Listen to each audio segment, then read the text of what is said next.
Hi welcome to lifeline.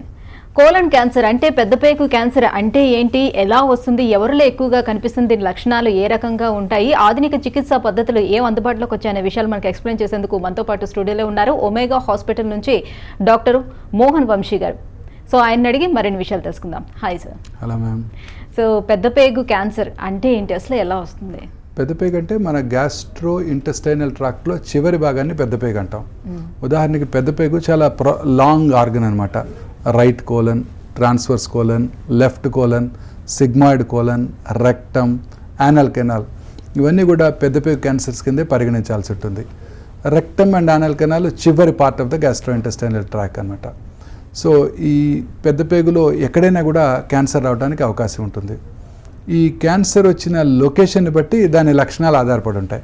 ఉదాహరణకి rectal క్యాన్సర్లోనో anal cancer వచ్చిందనుకోండి, అంటే చివరి భాగంలో క్యాన్సర్ వచ్చిందనుకోండి, వాళ్ళలో మోషన్ వెళ్ళేటప్పుడు బ్లడ్ రావటం, ఆ మోషన్ వెళ్ళేటప్పుడు బ్లాక్ అవటం, అంటే మోషన్ రాకుండా పోవటం, ఆ ట్యూమర్ రెక్టంలో ఉన్న ట్యూమర్ నుంచి వచ్చే సెక్రెట్ చేసే సెక్రిషన్స్ ఒక మ్యూకస్ బంకలాగా మోషన్లో పట్టడం, లూజ్ మోషన్స్ అవ్వటం.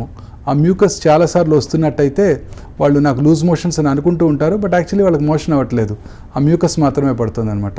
బ్లడ్ అండ్ మ్యూకస్తో మిక్స్ అయిన మోషన్ రావటం. తర్వాత మోషన్ పాస్ చేశాక మనందరికీ కూడా ఒక రిలీఫ్ ఉంటుంది. ఎస్, వీ హ్యావ్ ఎవాక్యుయేటెడ్, చాలా కంఫర్టబుల్ ఒక ఫీలింగ్ వస్తుంది అనమాట. ఆ ఫీలింగ్ రాకుండా ఇంకా మోషన్కి వెళ్ళాలి అన్న ఫీలింగ్ ఉండటం, ఫీలింగ్ ఆఫ్ ఇన్కంప్లీట్ ఎవాక్యుయేషను, పూర్తిగా నేను ఆ మోషన్ని వదిలిపెట్టలేదు అన్న ఒక feeling, very important warning signal for rectal cancer.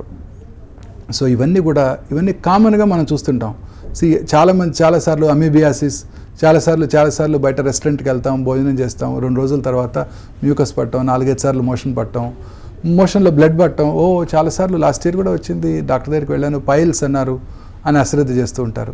So ఈ మోషన్లో బ్లడ్ పట్టడం, మ్యూకస్ పట్టడం, లూజ్ మోషన్స్ అవ్వటం, ఆల్టర్నేటింగ్ కాన్స్టిపేషన్, లూజ్ మోషన్స్ అవ్వటం, ఫీలింగ్ ఆఫ్ ఇన్కంప్లీట్ ఎవాక్యుయేషన్, అంటే మోషన్ పాస్ చేశాక పాస్ చేశానన్న ఫీలింగ్ ఉండకపోవటం, మోషన్ పాస్ చేస్తున్నప్పుడు సివియర్ పెయిన్ రావటం, ఇవన్నీ చాలా కామన్ సిమ్టమ్స్ ప్రజల్లో. మన 2-legged యానిమల్స్ అందరికీ కూడా ఈ సిమ్టమ్స్ ఉంటూనే ఉంటాయి. ఫిషరు, పైల్స్ ఇవన్నీ ఉంటానే ఉంటాయి. అవన్నీ సిమ్టమ్స్, ఈ సిమ్టమ్స్ ఒకేలాగా ఉంటాయి. అందుకే ప్రజలందరూ అశ్రద్ధ చేస్తుంటారు. సో ఎవరైనా మోషన్లో బ్లడ్ పడితే పైల్స్లే, లాస్ట్ వీక్ బిర్యానీ తిన్నాను బావర్చికి వెళ్ళి, దానివల్ల అమీబియాసిస్ వచ్చింది అని అలా అశ్రద్ధ చేయకుండా దగ్గరలో ఉన్న డాక్టర్ దగ్గరికి వెళ్ళి చూపించుకోవటం, ముఖ్యంగా దగ్గరలో ఉన్న సర్జన్ దగ్గరికి వెళ్ళి చూపించుకోవటం చాలా ఇంపార్టెంట్. ఇదే కాకుండా పైన భాగంలో కోలన్లో క్యాన్సర్ వచ్చినప్పుడు, ఉదాహరణకి రైట్ సైడెడ్ కోలన్ క్యాన్సర్లో ఏ సిమ్టమ్స్ ఉండవు, జస్ట్ వీక్ అయిపోతుంటారు పేషెంట్స్. ఎందుకంటే అక్కడ కోలన్ చాలా పెద్దదిగా ఉంటుంది, ఈ చిన్న ట్యూమర్ ఏ రకమైన అబ్స్ట్రక్షన్ కలిగించదు, యాజ్ యూజువల్ క్యాన్సర్స్ పెయిన్ కలిగించవు. అక్కడ నుంచి కొంచెం బ్లడ్ పోతుంటుంది, ఆ బ్లడ్ మోషన్లో మిక్స్ అయిపోతుంది, ఎందుకంటే రైట్ కోలన్, ఆ తర్వాత transverse colon, left colon, rectum మోషన్లో మిక్స్ అయిపోతుంది, బ్లడ్ వచ్చినట్టు కూడా తెలియదు.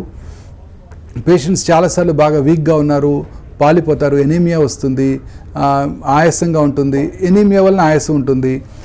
ఈ వయసులో జనరల్లీ పెద్ద వయసులో వస్తుంటాయి, అందువలన బ్రెత్లెస్నెస్ రావటం, ఇదేదో హార్ట్ ప్రాబ్లం ఉందని కార్డియాలజిస్ట్ దగ్గరికి వెళ్ళటం, వాళ్ళు 2 స్టెంట్స్ వేయటం, కర్నరీ బ్లాకేడ్ ఉండి అయినా తగ్గకపోవటం, అప్పుడు డాక్టర్ ఆంకాలజిస్ట్ దగ్గరికి వచ్చినప్పుడు కొలనోస్కోపీ చేసి క్యాన్సర్ని డయాగ్నోస్ చేయడం జరుగుతూ ఉంటుంది.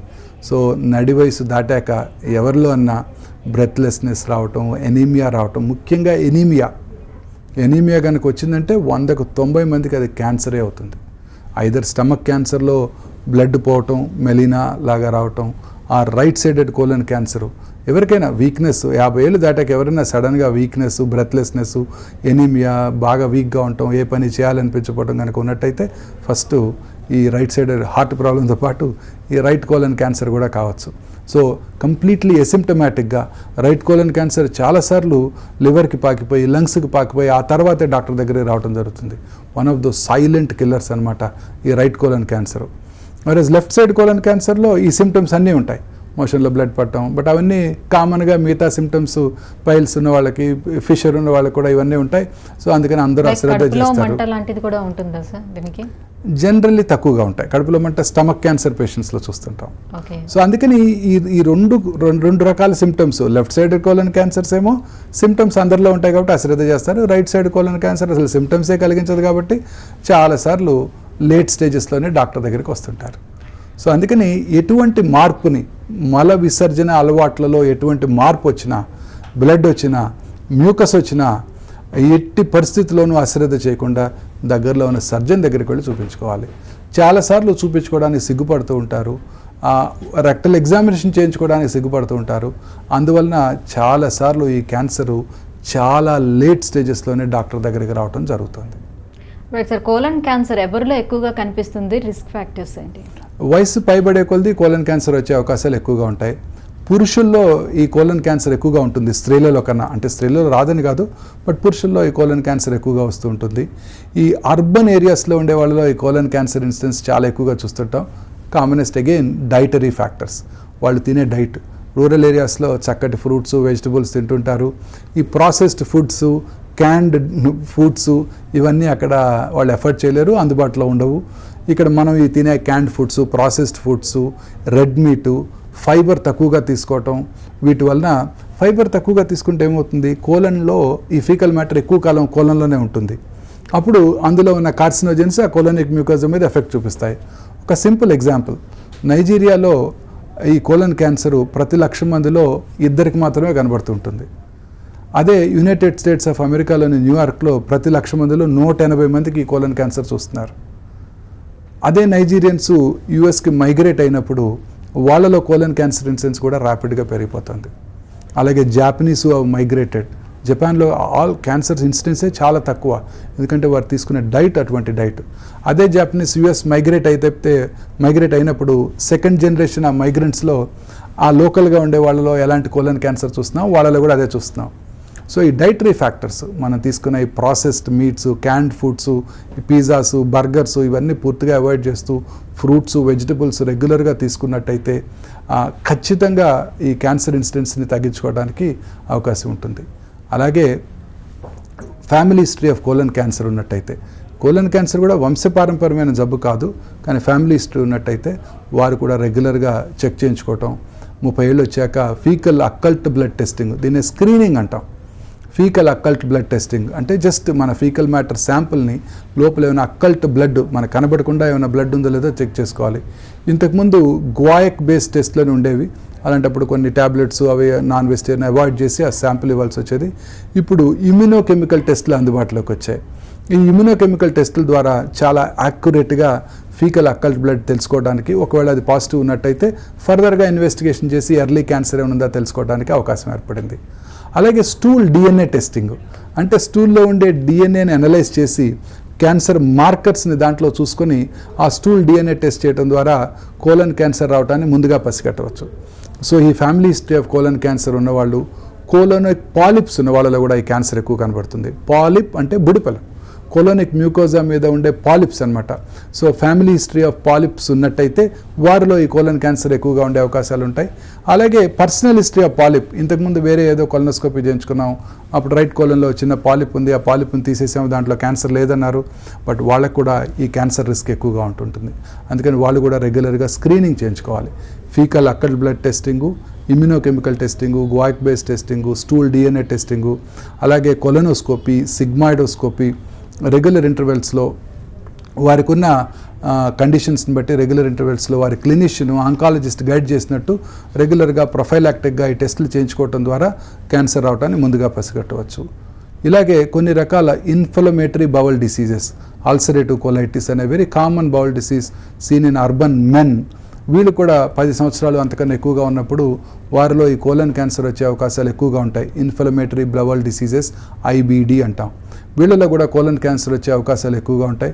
సో వీళ్ళు కూడా రెగ్యులర్గా స్క్రీనింగ్ చేయించుకోవటం ద్వారా డాక్టర్ చెప్పినట్టు 5 ఏళ్ళకో 10 ఏళ్ళకో ఒకసారి, లేకపోతే లాంగ్ స్టాండింగ్ అల్సరేటివ్ కోలైటిస్ ఉన్నవాళ్ళు సంవత్సరానికి ఒకసారి కొలనోస్కోపీ చేయించుకోవటం ద్వారా క్యాన్సర్ రావడాన్ని ముందుగా పసిగట్టవచ్చు. సో స్క్రీనింగ్ అనేది కోలన్ క్యాన్సర్లో వెరీ వెరీ ఇంపార్టెంట్. ఒక 10 to 15% ఆఫ్ కోలన్ క్యాన్సర్స్ జెనెటిక్గా కూడా వస్తుంటాయి. ఫెమిలియల్ ఎడినమాటస్ పాలిపోసిస్ కోలి అంటే వాళ్ళలో ఈ హెరిడిటరీ అనమాట. ఈ జబ్బు ఉన్న వాళ్ళలో 50% ఆఫ్ దేర్ చిల్డ్రన్లో ఈ ఎఫ్ఏపి జీన్ క్యారీ ఆన్ అవుతుంది. ఆ జెనెటిక్ మ్యుటేషన్ కనుక ఉన్నట్టయితే వాళ్ళకి 15 ఏళ్ళు వచ్చినప్పుడే కొలనోస్కోపీ టెస్ట్ చేయించుకొని అది కనుక ఉన్నట్టయితే వాళ్ళలో కోలన్ నిండా మల్టిపుల్ పాలిప్స్ ఉంటాయి. వాళ్ళకి ముందుగా టోటల్ కొలెక్టమీ చేసేసి మనము రెక్టల్ మ్యూకోసెక్టమీ చేసి ఆ తర్వాత ఐలియో పౌచ్ క్రియేట్ చేసి వారికి క్యాన్సర్ రాకుండా చేయడానికి ఈ సర్జరీ చేయడం జరుగుతూ ఉంటుంది. FAP familial adenomatous polyposis coli. అలాగే ఈ కోలన్ క్యాన్సరు వచ్చినప్పుడు ఇప్పుడు అనేక రకాలైన న్యూవర్ టెస్ట్ అందుబాటులోకి వస్తున్నాయి. జెనెటిక్ టెస్టింగ్, ఈ genetic testing is going to be the future of oncology. Whatever the cancer may be, there is some genetic mutation. ఆ సొమాటిక్ మ్యూటేషన్ ఇందాక చదివింది genetic testing, genetic mutation FAP gene. Somatic mutation కూడా identify చేసి ఆ somatic mutation వారి పిల్లల్లో కనుక ఉన్నట్టయితే వారు కూడా రెగ్యులర్గా స్క్రీనింగ్ చేయించుకోవడం ద్వారా క్యాన్సర్ రాకుండా చేసుకోవడానికి, ఆ క్యాన్సర్ని ముందుగా గుర్తించడానికి అవకాశం ఏర్పడుతుంది. ఇవన్నీ కూడా క్యాన్సర్ గుర్తించడానికి, క్యాన్సర్ ఎర్లీగా గుర్తించడానికి స్క్రీనింగ్ టెస్ట్లు అనమాట. సో వీటి ద్వారా కోలన్ క్యాన్సర్ని ముందుగా గుర్తించినట్టయితే జస్ట్ సింపుల్ సర్జరీ చేసుకోవడం ద్వారా పూర్తిగా క్యూర్ చేసుకోవడానికి అవకాశం ఉంది. సార్, సో కోలన్ క్యాన్సర్ ఎట్లా మనం డయాగ్నోస్ చేయాల్సి ఉంటుంది? కోలన్ క్యాన్సర్ ఇందాక మనం డిస్కస్ చేసిన సిమ్టమ్స్ ఉన్నవాళ్ళు ఈ కోలన్ క్యాన్సర్ అని మనకు అనుమానం వచ్చినప్పుడు కొలనోస్కోపీ పరీక్ష ద్వారా లేదా సిగ్మాయిడోస్కోపీ, సిగ్మాయిడ్లోనే ఉన్నట్టయితే పరీక్ష ద్వారా ఆ క్యాన్సర్ని మనం ఐడెంటిఫై చేయడానికి అవకాశం ఉంది.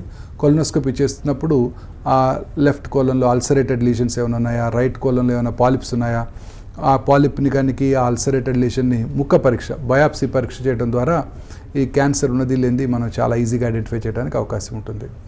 అలాగే రకరకాల క్యాన్సర్ టైప్స్ ఉంటాయి. ఆ టైప్ ఆఫ్ క్యాన్సర్ని బట్టి ట్రీట్మెంట్ ఆధారపడి ఉంటుంది. అందుకని బయాప్సీ పరీక్ష చాలా ఇంపార్టెంట్.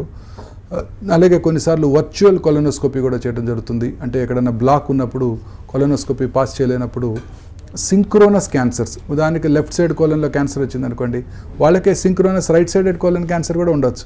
సో అందుకని పూర్తి కొలనోస్కోపీ చేయాలి. ఎక్కడైనా బ్లాక్ ఉన్నట్టయితే వర్చువల్ కొలనోస్కోపీ సిటీ స్కాన్ చేయడం ద్వారా మనం ఆ వర్చువల్ కొలనోస్కోపీ చేయడం ద్వారా ఇంకెక్కడైనా పాలిప్స్ ఉన్నాయో లేదా కూడా తెలుసుకోవడానికి అవకాశం ఉంటుంది. ఒకసారి డయాగ్నోస్ చేశాక నెక్స్ట్ స్టెప్ స్టేజింగ్ ఎవాల్యుయేషను. ఈ కోలన్ క్యాన్సరు కోలోనిక్ వాల్లోకి పాకుతుంది, దాన్ని T స్టేజ్ అంటాము. ఆ తర్వాత N స్టేజ్, లింఫ్ నోడ్స్ ఏమైనా ఇన్వాల్వ్ అయ్యాయా, రీజనల్ లింఫ్ నోడ్స్ ఏమైనా ఇన్వాల్వ్ అయ్యాయా, లేదా డిస్టెంట్ లింఫ్ నోడల్ గ్రూప్స్ నెక్లో కానీ అబ్డామిన్లో కానీ ఏమైనా ఇన్వాల్వ్ అయ్యాయా, అలాగే శరీరంలో ఇతర భాగాలకి ఎక్కడికన్నా పాకిందా, కామన్గా లివర్కి పాకుతూ ఉంటాయి, లంగ్స్కి పాకుతుంటాయి, నెక్లో ఉన్న గ్లాండ్స్కి పాకుతుంటాయి, అక్కడికి ఎక్కడికన్నా పాకిందా లేదా తెలుసుకోవడానికి మనము CT స్కానింగ్ లేదా PET scanning, PET CT scanning, positron emission tomography CT scan, PET CT scan చేయడం ద్వారా ఈ క్యాన్సర్ శరీరంలో ఎంత మేరకు పాకిందో తెలుసుకోవడానికి అవకాశం ఉంటుంది. ఎందుకంటే staging is the most important pre treatment evaluation అనమాట. ఏ స్టేజ్లో ఉన్నది అన్నదాన్ని బట్టే ట్రీట్మెంట్, ఎంటైర్ ట్రీట్మెంట్ ఆధారపడి ఉంటుంది. సర్జరీ చేయాలా, సర్జరీ చేసే స్టేజ్ దాటిపోయినప్పుడు ఇతరత్ర చికిత్సలు, క్యాన్సర్ కీమోథెరపీ, రేడియోథెరపీ ఏమైనా ఇవ్వాల్సి ఉంటుందా, మోనోక్లోనల్ యాంటీబాడీస్ ఏమైనా ఇవ్వాల్సి ఉంటుందా, అంతా కూడా ఈ డయాగ్నోసిస్ స్టేజింగ్ మీదే ఆధారపడి ఉంటుంది. సో కోలన్ క్యాన్సర్కు ఇప్పుడు చికిత్స విధానం ఏ రకంగా నడుస్తుంది, అలాగే రీసెంట్గా వచ్చినటువంటి అడ్వాన్స్ చికిత్స విధానాలు ఏంటి? కోలన్ క్యాన్సర్కి మోస్ట్ ఇంపార్టెంట్ చికిత్స సర్జరీ చేయటం. సర్జరీ చేసి ఆ క్యాన్సర్ వచ్చిన భాగాన్ని పూర్తిగా తొలగించి వేయటం. అలాగే అది ఎక్కడికైతే పాకటానికి అవకాశం ఉందో లింఫ్ గ్లాండ్స్ అంటారు. ఉదాహరణకి రొమ్ములో క్యాన్సర్ వచ్చిందనుకోండి, ఆ రొమ్ములో ఉన్న గడ్డ తీయడంతో పాటు అండర్ ఆర్మ్స్లో ఉన్న గ్లాండ్స్ తీయాలి. అలా రీజనల్ గ్లాండ్స్ని పూర్తిగా తీసేయడం చాలా ఇంపార్టెంట్. సో రైట్ సైడెడ్ కోలన్లో క్యాన్సర్ వచ్చినట్టయితే రైట్ హెమికోలెక్టమీ, ఆ ట్యూమర్ ఎక్కడికైతే పాకటానికి అవకాశం ఉందో ఆ లింఫ్ గ్లాండ్స్, దీన్నే ఆంకలాజికల్ సర్జరీ, వాటిని పూర్తిగా తొలగించి వేసి దాన్ని మళ్ళీ జాయిన్ చేయడం జరుగుతూ ఉంటుంది. So left sided colon cancer వచ్చినట్టయితే అలాగే చేయడం జరుగుతూ ఉంటుంది. రెక్టల్ క్యాన్సర్స్లో మాత్రం అక్కడ రెక్టమ్ దగ్గర స్పింక్టర్ పైన జాయిన్ చేయడానికి స్టేప్లింగ్, అంటే అక్కడ మనం సూచర్ చేయడం కష్టం కాబట్టి స్టేప్లింగ్ టెక్నిక్స్ ద్వారా మనం వాటిని జాయిన్ చేయడం జరుగుతుంది. ఈ మధ్యకాలంలో ఈ సర్జరీలో కూడా అనేక రకాలైన న్యూవర్ చికిత్సా పద్ధతులు అందుబాటులోకి వచ్చాయి. ఇవి ముఖ్యంగా minimally invasive surgery.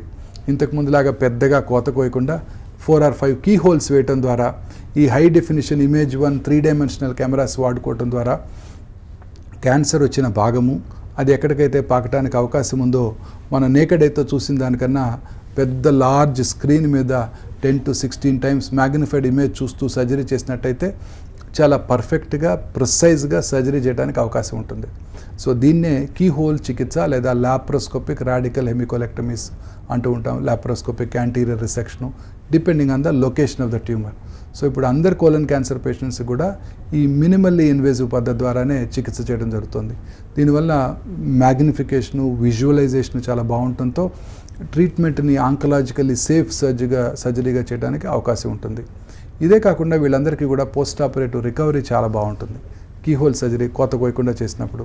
So post ఆపరేటివ్గా వీళ్ళందరికీ కూడా ట్యూమర్ స్టేజ్ని బట్టి ఫర్దర్గా కీమోథెరపీ లేదా కొన్నిసార్లు రేడియోథెరపీ ఇవ్వాల్సి ఉండటం జరుగుతుంది. వాళ్ళందరికీ కూడా ఇక్కడ ఉండే లేదు కాబట్టి హీల్ అవ్వాల్సిన అవసరమే లేదు కాబట్టి పోస్ట్ ఆపరేటివ్ థెరపీస్ కూడా చాలా ఎర్లీగా ఇనిషియేట్ చేయడం జరుగుతుంది.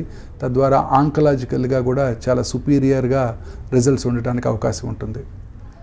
ఈ సర్జరీ తర్వాత depending on the tumour stage వీళ్ళందరికీ కూడా కొన్నిసార్లు ముఖ్యంగా రెక్టల్ క్యాన్సర్ పేషెంట్స్కి రేడియేషను, మిగతా క్యాన్సర్ పేషెంట్స్కి కీమోథెరపీ ఇవ్వటం జరుగుతుంటుంది. ఈ కీమోథెరపీ డ్రగ్స్ని ఇంట్రావీనస్ రూట్లో అడ్మినిస్టర్ చేస్తుంటారు. అనేక రకాలైన కీమోథెరపీ ఆప్షన్స్ మనకు అందుబాటులో ఉన్నాయి. Depending on the stage of the disease, depending on the grade of the tumour ఈ కీమోథెరపీ ఇవ్వటం జరుగుతూ ఉంటుంది. చాలామందిలో చాలా అపోహలు ఉన్నాయి ఈ కీమోథెరపీ మీద. కీమోథెరపీ అంటే చాలా పెయిన్ఫుల్గా ఉంటుంది, కీమోథెరపీ తీసుకోవడం కన్నా క్యాన్సర్తో చనిపోవడం బెటరు, క్యాన్సరే సేఫ్ కీమోథెరపీ కన్నా అని అనేక అపోహలు ఉన్నాయి. బట్ అవన్నీ కూడా పూర్తిగా అపోహలు మాత్రమే. ట్రీట్మెంట్ అనేది క్యాన్సర్ ట్రీట్మెంట్ అనేది it's a team work. Surgical oncologist, medical oncologist, radiation oncologist, pathologist, nuclear medicine specialist, the people who read PET scans, అలాగే రేడియాలజిస్టు చాలా వెరీ వెరీ ఇంపార్టెంట్. వీళ్ళందరూ కలిసి కూర్చొని ప్రతి క్యాన్సర్ పేషెంట్ని పూర్తిగా పరిశీలించి అనలైజ్ చేసి ట్రీట్మెంట్ ప్రోటోకాల్ని డిజైన్ చేయడం జరుగుతుంది. ఉదాహరణకి రెక్టల్ క్యాన్సర్ ఉందనుకోండి, రెక్టంలో మ్యూకోజా వరకే పరిమితమై ఉంది, మజిల్ లేయర్ వరకే పరిమితమై ఉంటే ముందుగా సర్జరీ చేయడం జరుగుతుంది. ట్యూమర్ కనుక మ్యూకోజా నుంచి రెక్టం అవుటర్ లేయర్స్కి పెరీరెక్టల్ ఫ్యాట్లోకి వెళ్ళిపోయింది అనుకోండి, ముందుగా రేడియేషన్ ఇచ్చి ఆ తర్వాత సర్జరీ చేయడం జరుగుతుంది. కీమో రేడియేషన్ ఇచ్చి సర్జరీ చేయడం జరుగుతూ ఉంటుంది. సర్జరీ చేసిన తర్వాత ట్యూమర్ యొక్క సైజు, ట్యూమర్ యొక్క గ్రేడు, ట్యూమర్ యొక్క టైపు, ట్యూమరు కోలోనిక్ వాల్లో ఎంత దూరం పాకింది, ట్యూమర్ ఎన్ని లింఫ్ నోడ్స్కి ఇన్వాల్వ్ అయ్యాయి, లింఫాటిక్ ఇన్వేషను, వాస్కులర్ ఇన్వేషన్ బట్టి వారికి ఏ రకమైన కీమోథెరపీ ఇవ్వాలనేది కూడా ఈ tumour board, multi disciplinary tumour board నిర్ణయించి ఇలా గ్రూప్ టీమ్ అప్రోచ్ ద్వారా ఈ క్యాన్సర్ పేషెంట్స్ని మనం ట్రీట్ చేసినట్టయితే మంచి ఆప్టిమల్ రిజల్ట్స్ రావడానికి అవకాశం ఉంటుంది. ఇదే కాకుండా ఇప్పుడు అడ్వాన్స్డ్ కోలోనిక్ క్యాన్సర్ పేషెంట్స్కి అనేక రకాలైన న్యూవర్ ట్రీట్మెంట్ ఆప్షన్స్ అందుబాటులోకి వచ్చాయి. రేడియేషన్ కనుక తీసుకున్నట్టయితే ఉదాహరణకి ట్యూమర్ కనుక కోలన్ క్యాన్సర్ లివర్కి పాకిపోయినట్టయితే, లివర్లో సాలిటరీ నాడ్యూల్ ఉన్నట్టయితే ఈ సర్జరీ చేస్తున్నప్పుడే ఆ లివర్లో ఉన్న నాడ్యూల్ని రేడియో ఫ్రీక్వెన్సీ అబ్లేషన్ ద్వారా పూర్తిగా అబ్లేట్ చేయడానికి అవకాశం ఏర్పడింది. కొన్ని ఇన్యాక్సెసిబుల్ నాడ్యూల్స్ ఉన్నట్టయితే జస్ట్ సింపుల్ సైబర్ నైఫ్ ద్వారా ఆ లివర్లో ఉన్న సాలిటరీ నాడ్యూల్ని పూర్తిగా డిస్ట్రాయ్ చేయడానికి అవకాశం ఉంది. దీన్నే స్టీరియోటాక్టిక్ రోబాటిక్ రేడియో సర్జరీ అంటారు. ఒక క్రూయిజ్ మిసైల్లో ఎటువంటి టెక్నాలజీ వాడతారో అదే టెక్నాలజీ ఉపయోగించి ఈ సైబర్ నైఫ్ ఇక్కడ ట్యూమర్ని టార్గెట్ చేసి చిన్న స్మాల్ లివర్ నాడ్యూల్ ఉంది, ఇన్యాక్సెసిబుల్ లొకేషన్లో, surgery is going to be difficult for 80-year-old women అనుకున్నప్పుడు ఆ నాడ్యూల్ని జస్ట్ సైబర్ నైఫ్ ద్వారానో రేడియో ఫ్రీక్వెన్సీ అబ్లేట్ చేయడం ద్వారానో అబ్లేట్ చేయడానికి ఫెసిలిటీస్ ఇప్పుడు మనకి హైదరాబాద్లో అందుబాటులోకి వచ్చాయి. Cyber knife, radio frequency ablation, cryo ablation, అలాగే కొన్నిసార్లు ట్యూమర్ పెద్దదిగా ఉన్నప్పుడు ప్రైమరీ సర్జరీ చేస్తున్నప్పుడే హెపాటిక్ రిసెక్షన్ చేయడం ద్వారా మొత్తం ట్యూమర్ని పూర్తిగా తొలగించడానికి అవకాశం ఏర్పడింది. So surgery is the mainstay of treatment ఈ కోలన్ క్యాన్సర్ పేషెంట్స్లో. కొన్నిసార్లు లేట్ స్టేజెస్లో క్యాన్సర్ కనుగొన్నప్పుడు వాళ్ళకి కీమోథెరపీతో పాటు ఇప్పుడు టార్గెటెడ్ థెరపీస్ అందుబాటులోకి వచ్చాయి. వాటినే మోనోక్లోనల్ యాంటీబాడీస్ అంటారు. ఈ ట్యూమర్ని అనేక రకాలైన టెస్ట్లు నిర్వహించి వాటిని కేరాస్, ఎన్రాస్, బీరాఫ్, ఆ మ్యూటెంట్ టైప్సా, వైల్డ్ టైప్సా తెలుసుకొని వాటికి మాబ్ అంటే మోనోక్లోనల్ యాంటీబాడీ. ఈ మోనోక్లోనల్ యాంటీబాడీ అలాగే బెవాసిజిమాబ్. ఈ బెవాసిజిమాబ్ ఏం చేస్తుందంటే ఈ క్యాన్సర్లో రక్త ప్రసారం జరగకుండా చేస్తుంది. రక్త నాళాలని క్యాన్సర్లో పెరగకుండా చేసి ట్యూమర్కి రక్త ప్రసారం కట్ చేసి క్యాన్సర్ని క్యూర్ చేయడానికి అవకాశం ఏర్పడుతుంది. సో ఈ మోనోక్లోనల్ యాంటీబాడీస్ని ఇంతకుముందు కాలంలో ఈ లేట్ స్టేజ్ క్యాన్సర్ పేషెంట్స్, ఉదాహరణకి colon cancer with multiple liver mets లేదా లంగ్ మెట్స్, ట్రెడిషనల్ కీమోథెరపీస్ ఇచ్చినప్పుడు వాళ్ళు 12 నుంచి 20 నెలలు బ్రతికేవాళ్ళు. ఇదే ఈ ట్రెడిషనల్ కీమోథెరపీస్లో ఈ మోనోక్లోనల్ యాంటీబాడీస్ని కూడా మనం ఇన్కార్పొరేట్ చేసినట్టయితే వారి 4th స్టేజ్ క్యాన్సర్ పేషెంట్స్ కూడా 40 to 50 months బ్రతకడానికి ఇప్పుడు అవకాశం ఏర్పడింది. ఈ సెటుక్సిమాబ్, ఎవాస్టిన్ ఇంకా అనేక రకాలైన మాబ్స్ ఇప్పుడు అందుబాటులోకి వస్తున్నాయి. అలాగే ఈ సర్క్యులేటింగ్ ట్యూమర్ సెల్స్ని ఎవాల్యుయేట్ చేయటం, కీమోథెరపీ ఇచ్చిన తర్వాత వాటి రెస్పాన్స్ ఎలా ఉందో తెలుసుకోవడానికి కీమోథెరపీ అయిపోయిన తర్వాత ఈ సర్క్యులేటింగ్ ట్యూమర్ సెల్స్ని మనం అనలైజ్ చేసి తగ్గుతుందా లేదా, రెస్పాండ్ అవుతున్నారా లేదా తెలుసుకోవడానికి అవకాశం ఏర్పడింది. ఇంకా జెనెటిక్ టెస్టింగ్ కూడా చేయించి ఆ జెనెటిక్ మ్యుటేషన్ ఏంటో తెలుసుకొని దాన్ని టార్గెట్ చేయడానికి అవకాశం ఏర్పడింది. ఈ కేరాస్, ఎన్రాస్, బీరాఫ్ టెస్టులు వాటిని ఐడెంటిఫై చేసి కొన్ని ప్రత్యేకమైన మాబ్కి ఇది లొంగుతుందా లేదా తెలుసుకోవడానికి అవకాశం ఏర్పడింది. సో ఈ మాబ్స్ అండ్ నిబ్స్తో ఈ క్యాన్సర్ ట్రీట్మెంట్ని చాలాసార్లు లేట్ స్టేజ్ క్యాన్సర్ పేషెంట్ కూడా 3-4 సంవత్సరాలు వారి లైఫ్ స్పాన్ని పొడిగించడానికి అవకాశం ఏర్పడింది. సో ఈ ఆధునిక చికిత్సా పద్ధతుల ద్వారా, ముఖ్యంగా మినిమల్లీ ఇన్వేజివ్ పద్ధతి ద్వారా పేషెంట్కి సర్జరీ టైంలో వచ్చే మార్బిడిటీని తగ్గించడానికి, stereotactic radio surgery, cyber knife ద్వారా ఇన్యాక్సెసిబుల్ లొకేషన్లో ఉండే ట్యూమర్ని పూర్తిగా అబ్లేట్ చేయడానికి, రేడియో ఫ్రీక్వెన్సీ అబ్లేషను, వీటి ద్వారా సైడ్ ఎఫెక్ట్స్ లేకుండా ఈ సెకండరీస్ని అబ్లేట్ చేయడానికి అవకాశం ఏర్పడింది. కీమోథెరపీతో పాటు ఈ మాబ్స్ ఇవ్వటం ద్వారా అడ్వాన్స్డ్ కోలోరెక్టల్ క్యాన్సర్ పేషెంట్స్ కూడా వారి లైఫ్ స్పాన్ని సిగ్నిఫికెంట్గా ప్రొలాంగ్ చేయడానికి అవకాశం ఏర్పడింది. సో ఈ ఆధునిక చికిత్సా పద్ధతుల ద్వారా సైడ్ ఎఫెక్ట్స్ తగ్గిస్తూ, మార్బిడిటీని తగ్గిస్తూ లేట్ స్టేజ్ క్యాన్సర్ పేషెంట్స్లో కూడా లైఫ్ స్పాన్ని ప్రొలాంగ్ చేయడానికి అవకాశం ఏర్పడింది. సో ఈ క్యాన్సర్కి ఫాలోఅప్స్ ఎలా ఉంటుంది? జనరల్లీ క్యాన్సర్ పేషెంట్స్ అందరికీ కూడా ఫాలోఅప్ వెరీ ఇంపార్టెంట్. ముఖ్యంగా కోలన్ క్యాన్సర్ పేషెంట్స్కి క్యాన్సర్ తిరిగి రావడాన్ని మనం ముందుగా పసిగట్టినట్టయితే, ఉదాహరణకి రైట్ హెమికోలెక్టమీ చేసాము, 3 ఏళ్ల తర్వాత లివర్లో చిన్న నాడ్యూల్ వచ్చింది, ఆ రెగ్యులర్ స్క్రీనింగ్లో మనం దాన్ని పట్టుకున్నట్టయితే దాన్ని ఆ పార్ట్ని ఆ నాడ్యూల్ సెగ్మెంటెక్టమీయో లేకపోతే లోబెక్టమీయో చేసేయడం ద్వారా, లేదా రేడియో ఫ్రీక్వెన్సీ అబ్లేషన్ చేయడం ద్వారా, లేదా సైబర్ నైఫ్ చేయడం ద్వారా పూర్తిగా క్యూర్ చేయడానికి అవకాశం ఉంటుంది. సో కోలన్ క్యాన్సర్ పేషెంట్స్ అందరూ కూడా రెగ్యులర్గా ఫాలోఅప్లో ఉండాలి. ఆ ట్రీట్మెంట్ చేస్తున్న డాక్టరు పేషెంట్ యొక్క డిసీజ్ స్టేజ్ని బట్టి, టైప్ ఆఫ్ ద ట్యూమర్ని బట్టి తిరిగి వచ్చే అవకాశాలను ఎస్టిమేట్ చేసి ఒక ఫాలోఅప్ స్కెడ్యూల్ నిర్ణయిస్తారు. ఆ స్కెడ్యూల్కి ఫాలో అవుతూ నాకేమి సిమ్టమ్స్ లేవు కదా, ఎందుకు ఊరికే డాక్టర్ దగ్గరికి వెళ్ళడం అని అశ్రద్ధ చేయకుండా డాక్టర్ చెప్పిన టైంకి వెళ్ళి పరీక్షలు నిర్వహించడం చాలా ఇంపార్టెంట్. అలాగే రైట్ కోలన్లో క్యాన్సర్ వచ్చిందనుకోండి, రైట్ హెమికోలెక్టమీ చేయించేసుకున్నారు, బట్ ఏవైతే ఫ్యాక్టర్స్ ఈ రైట్ కోలన్లో క్యాన్సర్ కలగజేసాయో అవే ఫ్యాక్టర్స్ రెస్ట్ ఆఫ్ ద కోలన్లో కూడా పనిచేస్తుంటాయి. సో వాళ్ళలో లెఫ్ట్ సైడ్ ఇంకో కోలన్ క్యాన్సర్ వచ్చే అవకాశాలు చాలా ఎక్కువగా ఉంటాయి. సో అందుకని ఈ ఫాలోఅప్ చాలా ఇంపార్టెంట్. రైట్ బ్రెస్ట్లో క్యాన్సర్ వచ్చిందనుకోండి, వాళ్ళకి లెఫ్ట్ బ్రెస్ట్ క్యాన్సర్ వచ్చే అవకాశాలు కూడా ఎక్కువగా ఉంటాయి. అందుకే వాళ్ళు సంవత్సరానికి ఒకసారి యాన్యువల్ 3D మ్యామోగ్రఫీ చేయించుకోవాల్సి ఉంటుంది, 3D డిజిటల్ మ్యామోగ్రఫీ. అలాగే కోలన్లో కూడా లెఫ్ట్ సైడ్ కోలన్ క్యాన్సర్ వచ్చింది, 10 ఏళ్ల తర్వాత రైట్ సైడ్ కోలన్ క్యాన్సర్ రావచ్చు. సో అందుకని రెగ్యులర్గా వాళ్ళు అవసరమైతే యాన్యువల్ కొలనోస్కోపీ కూడా చేయించుకోవాల్సి ఉంటుంది. Faecal occult blood test, immunochemical markers, stool DNA testing, rest of the కోలన్లో ఏదైనా చిన్న పాలిప్ ఉంటే ఆ పాలిపెక్టమీ చేసేసి క్యాన్సర్ రావటాన్ని కూడా నిరోధించడానికి అవకాశం ఉంటుంది. సో ఇలా క్యాన్సర్ పేషెంట్స్ అందరూ ముఖ్యం. ట్రీట్మెంట్ ఎంత ఇంపార్టెంటో ఫాలోఅప్ కూడా అంతే important. Right, thank you so much sir. Colon క్యాన్సర్కి ఆధునిక చికిత్సా పద్ధతులు ఏం అందుబాటులోకి వచ్చాయో తెలియజేసినందుకు. ఇది వాళ్ళ లైఫ్లైన్. చూస్తూనే ఉండండి TV9.